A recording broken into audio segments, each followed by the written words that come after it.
देशाच्या महामहिम राष्ट्रपती माननीय द्रौपदी मुर्मू आज शेगावच्या दौऱ्यावर आहेत आणि शेगाव येथील संत गजानन महाराज समाधीचं त्या दर्शन घेणार आहेत। साधारणतः 11 वाजता द्रौपदी मुर्मू या शेगाव येथे पोहोचतील आणि त्यानंतर 11:30 वाजता शेगाव येथील संत गजानन महाराज समाधीचं त्या दर्शन घेतील। खरं तर राष्ट्रपती या एका आरोग्य मेळाव्यासाठी शेगाव येथे येत आहेत आणि शेगाव येथील संत गजानन महाराज दर्शनही ते गजानन महाराजांच्या समाधीस्थळाचं दर्शनही घेणार आहे। या ठिकाणी आपण जर का बघितलं तर मंदिर परिसरात मोठ्या प्रमाणात संस्थांकडून तयारी करण्यात आलेली आहे।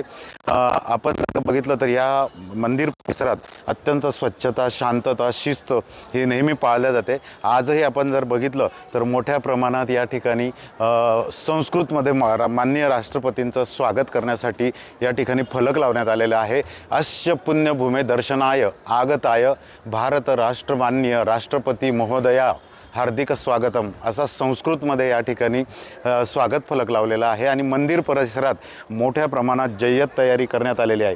खरं तर संत गजानन महाराज समाधी परिसरात पहिल्यांदाच प्रथमच राष्ट्रपतींचं आगमन होत आहे आणि त्यानिमित्त मंदिर प्रशासनाने मोठ्या प्रमाणात तयारीसुद्धा केलेली आहे। माननीय राष्ट्रपती या साधारणतः 11:30 वाजता मंदिर परिसरात येतील।